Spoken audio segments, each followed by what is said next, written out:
हर हर महादेव। श्री रुद्र संहिता अध्याय 17 एंड 18। यज्ञ दत्त कुमार को भगवान शिव की कृपा से कुबेर पद की प्राप्ति तथा उनकी भगवान शिव के साथ मैत्री का विवरण। सूत जी कहते हैं, मुनीश्वरों, ब्रह्मा जी की यह बात सुनकर नारद जी ने विनय पूर्वक उन्हें प्रणाम किया और पुनः पूछा, हे भगवान, भक्त वत्सल भगवान शंकर कैलाश पर्वत पर कब गए और महात्मा कुबेर के साथ उनकी मैत्री कब हुई? परिपूर्ण मंगल विग्रह महादेव जी ने वहां क्या किया? यह सब मुझे आप बताइए। इनके सुनने के लिए मैंने अपने मन में बड़ा कौतूहल है। ब्रह्मा जी ने कहा, नारद सुनो, चंद्रमौली भगवान शंकर के चरित्र का वर्णन करता हूँ। वे कैसे कैलाश पर्वत पर गए और कुबेर की उनके साथ कैसे मित्रता हुई, यह सब सुनाता हूँ। काम्पिल्य नगर में यज्ञदत्त नाम से प्रसिद्ध एक ब्राह्मण रहते थे, जो बड़े सदाचारी थे। उनके एक पुत्र हुआ जिसका नाम गुणनिधि था। वह बड़ा ही दुराचारी और जुआरी हो गया था। पिता ने अपने उस पुत्र को त्याग दिया। वह घर से निकल गया और कई दिनों तक भूखा भटकता रहा। एक दिन वह नैवेद्य चुराने की इच्छा से एक शिव मंदिर में गया। वहां उसने अपने वस्त्र को जलाकर उजाला किया, यह मानो उसके द्वारा भगवान शिव के लिए दीपदान किया गया। तत्पश्चात वह चोरी में पकड़ा गया और उसे प्राणदंड मिला। अपने कुकर्मों के कारण वह यमदूतों द्वारा बांधा गया। इतने में ही भगवान शंकर के पार्षद वहां आ पहुंचे और उन्होंने उसे उनके बंधन से छुड़ा दिया। शिवगणों के संग से उसका हृदय शुद्ध हो गया था, अतः वह उन्हीं के साथ तत्काल शिवलोक में चला गया। वहां सारे दिव्य भोगों का उपभोग तथा उमा महेश्वर का सेवन करके कालांतर में वह कालीराज अरिदम का पुत्र, वहां उसका नाम था दम, वह निरंतर भगवान शिव की सेवा में लगा रहता था। बालक होने पर भी वह दूसरे बालकों के साथ शिव का भजन किया करता था। वह क्रमशः युवा अवस्था को प्राप्त हुआ और पिता के परलोक गमन के पश्चात राज सिंहासन पर बैठा।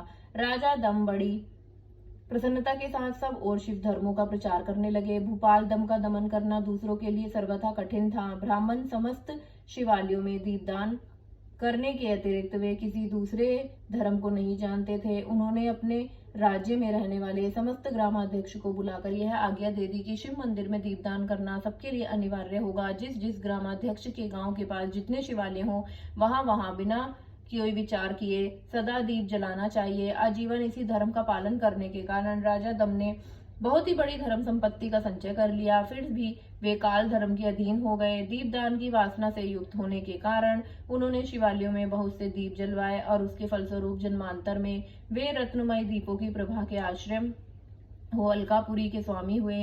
इस प्रकार भगवान शिव के लिए किया हुआ थोड़ा सा भी पूजन या आराधना समय अनुसार महान फल देता है। ऐसा जानकर उत्तम सुख की प्राप्ति रखने वाले लोगों को शिव का भजन अवश्य करना चाहिए। वह दीक्षित का पुत्र जो सदा सब प्रकार के अधर्मों से ही रचा पचा रहता था, देव योग शिवालय में धन चुराने के लिए गया और उसने स्वार्थवश अपने कपड़े की दीपक की बत्ती बनाकर उसके प्रकाश से शिवलिंग के ऊपर का अंधेरा दूर कर दिया। इस सत्कर्म के फलस्वरूप वह कलिंग देश का राजा हुआ और धर्म में उसका अनुराग हो गया। फिर दीप की वासना का उदय होने से शिवालयों में दीप जलवाकर उसने यह दिक्पाल का पद पा लिया। हे मुनीश्वरों, देखो तो सही, कहाँ उसका वह कर्म और कहाँ वह दिक्पाल की पदवी जिसका यह मानव धर्मा प्राणी इस समय यहाँ उपभोग कर रहा है। तात यह तो उसके ऊपर शिव की संतुष्ट होने की बात बताई गई है। अब एकचित होकर यह सुनो कि किस प्रकार सदा के लिए उसकी भगवान शिव के साथ मित्रता हो गई।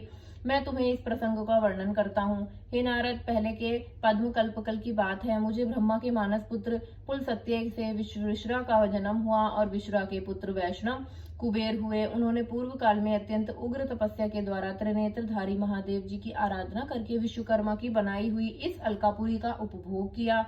जब वह कल्प व्यतीत हो गया तो वह मेघवाहन कल्प आरंभ हुआ। उस समय वह यज्ञदत्त का पुत्र, जो प्रकाश का दान करने वाला था, कुबेर के रूप में अत्यंत दुस्सह तपस्या करने लगा। दीपदान मात्र से मिलने वाली शिव भक्ति के प्रभाव को जानकर वह शिव की चित्त प्रकाश का काशी का पुरी में गया और अपने चित्त रूपी रत्नमय प्रदीपों से 11 रुद्रों को उद्बोधित करके अनन्य भक्ति एवं स्नेह से संपन्न हो वह तन्मयता पूर्वक शिव के ध्यान में मग्न हो निश्चल भाव से बैठ गया। जो शिव की एकता का महान पात्र है, तप रूपी अग्नि से बड़ा हुआ है, काम क्रोधादि विद्र रूपी पतंगों के आघात से शून्य है, प्राण निरोधी रूपी वायु शून्य स्थान में निश्चल भाव से प्रकाशित है, निर्मल दृष्टि के कारण स्वरूप से भी निर्मल है तथा सदरूपा पुष्पों से उसकी पूजा की गई है। ऐसे शिवलिंग की प्रतिष्ठा करके वह तब तक तपस्या में लगा रहा जब तक उसके शरीर में केवल अस्थि और चर्म मात्र ही अविष्ट नहीं रह गए। इस प्रकार उसने 10,000 वर्षों तक तपस्या की। तदंतर विशालाक्षी पार्वती देवी के साथ भगवान विश्वनाथ कुबेर के पास आए। उन्होंने प्रसन्न चित्त से अलकापति की ओर देखा और शिवलिंग में मन को एकाग्र करके टूटे काठ की भांति स्थिर भाव से बैठे थे। भगवान शिव ने उनसे कहा, अलकाप्ते, मैं वर देने के लिए उद्युक्त हूँ, तुम अपना मनोरथ बताओ। यह वाणी सुनकर तपस्या के धनी कुबेर ने ज्यों ही आंखें खोलकर देखा, त्यों ही उमा वल्लभ भगवान श्रीकट सामने खड़े दिखाई दिए। वे उदय काल के सहस्त्र सूर्य से भी अधिक तेजस्वी थे और उनके मस्तक पर चंद्रमा और चांदनी बिखेर रहे थे। भगवान शंकर के तेज से उनकी आंखें चौंधिया गईं, उनका तेज प्रतीत हो गया और वे नेत्र बंद करके मनोरथ में भी परे विराजमान देवेश्वर शिव से बोले, हे नाथ, मेरे नेत्रों द्वारा वह दृष्टि शक्ति दीजिए जिससे आपके चरणाविंदों का दर्शन हो सके। स्वामी, न आपका प्रत्यक्ष दर्शन हो, यही मेरे लिए सबसे बड़ा वर है। ईश, दूसरे किसी वर से मेरा क्या प्रयोजन है। हे चंद्रशेखर, आपको नमस्कार है। कुबेर की यह बात सुनकर देवादिदेव उमापति ने अपनी हथेली से उनका स्पर्श करके उन्हें देखने की शक्ति तो प्रदान की। दृष्टि मिल जाने पर यज्ञदत्त के उस पुत्र ने आंखें फाड़ फाड़ कर पहले उमा की ओर ही देखना आरंभ किया। वह मन ही मन सोचने लगा, हे भगवान शंकर के समीप यह सर्वांग सुंदरी कौन है? उनके कौन सा ऐसा तप किया है जो मेरी भी तपस्या से बढ़ गया है? वह रूप, यह प्रेम, यह सौभाग्य और यह आशीष शोभा सभी अद्भुत है। वह ब्राह्मण कुमार बार बार यही कहने लगा। जब बार बार यही बात कहता हुआ वह क्रूर दृष्टि से उनकी ओर देखने लगा, तब वामा के अवलोकन से उनकी बाईं ओर फूट गई। तदंतर देवी पार्वती ने महादेव जी से कहा, हे प्रभु, यह दुष्ट तपस्वी बार बार मेरी ओर देखकर क्या बक रहा है? आप मेरी तपस्या के तेज को प्रकट कीजिए। देवी की यह बात सुनकर भगवान शिव ने हंसते हुए उनसे कहा, हे उमेद, यह तुम्हारा पुत्र है। यह तुम्हें क्रूर दृष्टि से नहीं देखता, अपितु तुम्हारी तप संपत्ति का वर्णन कर रहा है। देवी से ऐसा कहकर भगवान शिव पुनः उस ब्राह्मण कुमार से बोले, हे वत्स, मैं तुम्हारी तपस्या से संतुष्ट होकर तुम्हें वर देता हूँ कि तुम निधियों के स्वामी और गृहों के राजा हो जाओ। सुव्रत यक्षों, कन्नरों और राजाओं के भी राजा होकर पुण्यजनों के पालक और सबके लिए धन के दाता बनो। मेरे साथ तुम्हारी सदा मैत्री बनी रहेगी और मैं नित्य तुम्हारे निकट निवास करूंगा।